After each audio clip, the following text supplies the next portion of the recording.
కార్యక్రమంలో ఏమి తప్పు ఉన్నదో, ఏ రకంగా మీరు దీన్ని తప్పు పడతా ఉన్నారో సమాధానం చెప్పాలి అధ్యక్ష. కేవలం పేరు మార్చినందుక, లేక మీ మీద 40% భారం పడ్డందుక, మీ బాధ ఏందో ఒకసారి చెప్పాలి అధ్యక్ష. ఏదో ఒక రకంగా సబ్జెక్టు డివైడ్ చేసే ప్రయత్నం చేసేటువంటి మీరు ఇదే ఎస్సీ ఎస్టీ బీసీ అని చెప్పారు కదా, వారికి ఇచ్చినటువంటి హామీలు ఏమన్నాయి, వారికి ఇచ్చినటువంటి మీరు డిక్లరేషన్స్ ఏమన్నాయో దాని మీద సమాధానం చెప్పకుండా ఈరోజు ఏదో ఒక రకంగా మీరు మభ్య పెట్టేటువంటి ప్రయత్నం చేస్తా ఉన్నారు కదా అధ్యక్ష. మరి ఇక్కడ మంత్రి గారు ఉన్నారు, మాట్లాడితే ఎక్కడికో డివియేషన్ అయిపోయి డెవల్యూషన్ ఆఫ్ ఫండ్స్ గురించి మాట్లాడతారు. డెవల్యూషన్ ఆఫ్ ఫండ్స్ గురించి మాట్లాడే ముందు దాంట్లో మీరే బాధ్యుల సంగతి మర్చిపోయినారు. ఈ రోజు కేవలం ఎందుకంటే సబ్జెక్ట్ తెలియకుండా ఏదో ఒక రకంగా మేము డివైడ్ చేస్తామని చెప్పేసి ఆలోచించేటువంటి మీరు ఏదో ఒక రకంగా ప్రజలను మభ్య పెట్టేసి డైవర్ట్ చేసేసి మరి సబ్జెక్ట్ ద్వారా మరి అన్యాయం జరుగుతుందనేటువంటి క్రియేట్ చేసేటువంటి ప్రయత్నం చేస్తున్నాం. మీరు ఈ రోజు మీకు వాస్తవాలు తెలుసు కదా, దాని మీద మరి స్పెషల్ గా ఒక మరి షార్ట్ డిస్కషన్ పెట్టడానికి సిద్ధమా, దానికి మేము సిద్ధమని చెప్పి తెలియజేస్తా ఉన్నాను అధ్యక్ష. ఈ రోజు ఈ రాష్ట్రంలో పూర్తిగా మీరు ఇచ్చినటువంటి అనేక హామీలు మర్చిపోయి, 6 గ్యారెంటీలు మర్చిపోయి, 420 హామీలు మర్చిపోయి ఈ రోజు అట్టడుగు చివరిగా ఇక్కడ ఉన్నటువంటి ఎన్ఆర్ఈజీఎస్ మరి ఉపాధి హామీ కార్మికుల విషయంలో కూడా రాజకీయం చేసేటువంటి దౌర్భాగ్యం ఈ రాష్ట్ర ప్రభుత్వం రావడం సిగ్గుచేటని చెప్పి తెలియజేసుకుంటూ ధన్యవాదాలు తెలియజేస్తాను అధ్యక్ష. మంత్రి గారు. అధ్యక్ష, వారు కూడా చాలా హామీలు ఇచ్చారు. సంవత్సరానికి 2 కోట్ల ఉద్యోగాలు, 15 లక్షల కాలాధనం, బాక్లా ఇంగే అది ఇదని వీళ్ళే రైతుల గురించి గొప్పలు మాట్లాడుతూ 2019 ఎన్నికల మేనిఫెస్టోలో రైతులకు పెన్షన్ కూడా ఇస్తామని చెప్పారు. 2 సార్లు గెలిచిర్రు కేంద్రంలో, అవి ఇయ్యలే. మా రాష్ట్రం ఇప్పుడున్న అటువంటి అప్పుల కుప్పగా ఉంది. అయినా కూడా మీరు సబ్సిడీలు అంటేనే పేదోళ్ళని సోమరిపోతులను చేస్తారనేది మీ ఆలోచన.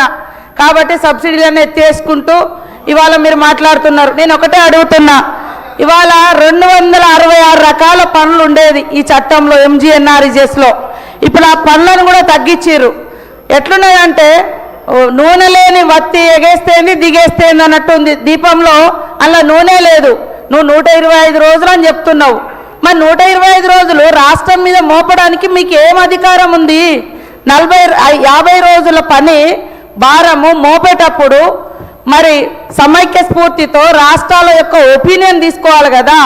2004-05లో ఈ చట్టం వచ్చినప్పుడు కొన్ని జిల్లాలకే పరిమితమై ఉండేది. తర్వాత 2009లో ఓవరాల్ ఇండియా మొత్తం ఉపాధి హామీ చట్టం ఇంప్లిమెంటేషన్లోకి వచ్చింది. నువ్వు ఆ రోజు వారి యొక్క గాంధీ గారి యొక్క జయంతి సందర్భంగా వారి పేరును కూడా పెట్టడం జరిగింది. ఇవాళ గ్రామీణ ఉపాధి హామీ అనేది 1970 నుంచి స్టార్ట్ అయింది మహారాష్ట్రలో కరువు కాటకాలన్నప్పుడు.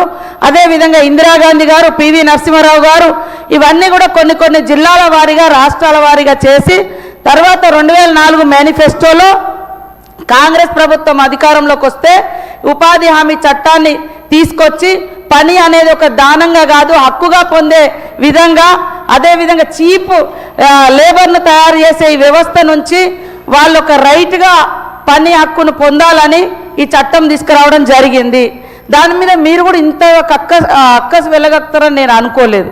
ఇంత పని అరే పేరు అరే నామ్ బదలన కాదు, కామియండి ఫస్ట్ పేరు మార్చుడు వీటి అవి కాదు కదా నేను అనేది. మీరు 125 రోజులు పెంచిర్రు, సంతోషం. ఆ 125 రోజులు రాష్ట్రం మీద ఎందుకు వేయాలి? రాష్ట్రం మీద వేసేటప్పుడు కనీసం ప్రజాస్వామిక వ్యవస్థలో ఉన్నాం కదా, రాష్ట్రాల ఒపీనియన్ కూడా తీసుకోవాలి కదా. ఈ చట్టం రావడానికి 4 ఏళ్ళు చర్చలు జరిగినాయి. మేధావులు, ఎంపీలు, మీ ఎంపీలు కూడా ఉన్నారు, అందరు డిస్కషన్ చేసి చట్టం వచ్చింది. తీసేసేటప్పుడు మాత్రం 4 రోజులలో ఒక కలంపోటుతో మీరు తీసేసారు. కానీ ఇవన్నీ మర్చిపోయి మాకేదో ఆవేదన, ఏం ఆవేదన? గాంధీ గారు ఈ భారతదేశం అంటే గాంధీ గారి పేరు ప్రపంచం అంతా తెలుసు. ఆయన గ్రామ స్వరాజ్యం కలల రాజ్యం కోసం మేము ఈ చట్టం తీసుకొచ్చినాం. మీరు ఆ పేరు మీద అంత ద్వేషం ఎందుకు? అంత పనివ్వండి. నామ్ బదలన నయ్యే కామ్ దేజే కామియరు అని పని పెంచకుండా మమ్మల్ని పేర్లు మార్చి ఉల్టా పల్టా మాట్లాడడం కరెక్ట్ కాదు.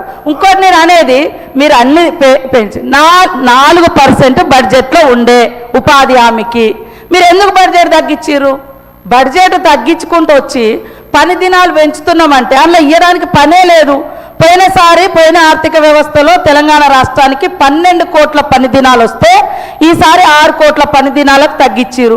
పనే లేదు చేయడానికి ఆడ. ఇంకా మీరు అంటారు వ్యవసాయ కూలీల మీద. ఎస్, మీరు 60 రోజులు ఎందుకు బంద్ పెట్టాలి? 60 రోజులు కూడా ఇదే కూలీలతోటి వ్యవసాయం చేయించండి, రైతులతో అనుసంధానం చేయండి.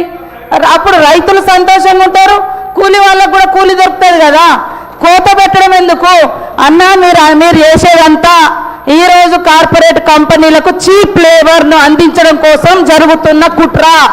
పేదోడికి పని దొరకకుంటే అప్పుడు నాకు ఇంత రేటు కావాలి అని అడిగే బేరం ఆడే శక్తి పోతుంది. ఎంత పని దొరికితే అంతకెళ్ళిపోతారు. అప్పుడు ఇవాళ పెద్ద ఎత్తున అటవీ ప్రాంతాలలో మైనింగ్ కోసం విధ్వంసం జరుగుతుంది. అక్కడ చీప్ లేబర్ కావాలి, కార్పొరేట్ కంపెనీలకు చీప్ లేబర్ కావాలి. అందుకనే తప్ప నువ్వు రాష్ట్రం మీద భారం మోపేటప్పుడు రాష్ట్రాలు ఒపీనియన్ తీసుకోవాలి కదా. నువ్వు ఇస్తావా ఇయ్యవా నీ ఇష్టం.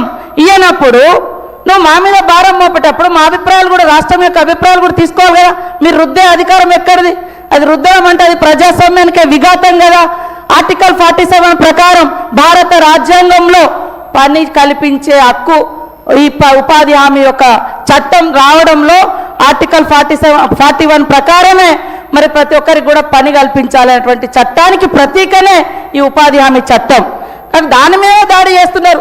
మీకు అంబేద్కర్ నచ్చాడు, మన గాంధీ గారు నచ్చారు, ఇంకెవ్వరు నచ్చారు? మీకు మీరే నచ్చుతారు అదాని అంబానీలు తప్ప మీకు ఏ పేదో నచ్చాడు, ఏ అడవి బిడ్డలు నచ్చారు, ఏ నిరుపేదలు నచ్చారు, ఏ నాయకుడు, ఏ మహనీయుడు నచ్చాడు? ఎవరి కోసమే మరి మీరు చేసేది? ఇదే నా పద్ధతి. ఏ మహనీయుడు కూడా నచ్చారు అయితే ఇంకే ఎవరు? అసలు చరిత్రను మొత్తం తిరగరాస్తున్నారు, ఉల్టా పల్టా చేసి తప్పుడు వక్రీకరణలు చేస్తున్నారు. ఈ దేశం కోసం త్యాగం చేసినటువంటి మహనీయుల మీద ఐడియాలజీ. ఇవాళ ఒక పువ్వును చిదిమేసేంత మాత్రాన వసంతాన్ని ఆపలేరు. అందుకనే ఆయన పేరు తొలగించినంత మాత్రాన, గాంధీ గారి పేరు తొలగించినంత మాత్రాన చరిత్రలో స్వతంత్రం కోసం జరిగినటువంటి పోరాటంలో ఆయన పాత్రను తొలగించలేరు. అదే విధంగా ఆయన త్యాగాన్ని, ఆయన భావజాలాన్ని మీరు తొలగించలేరు. కాబట్టి పేరులో ఎందుకంత మరి ఆ పేరు చూస్తే మీకు ఎందుకంత భయం? ఎందుకంటే మీరు స్వతంత్ర వ్యతిరేకంగా ఉన్న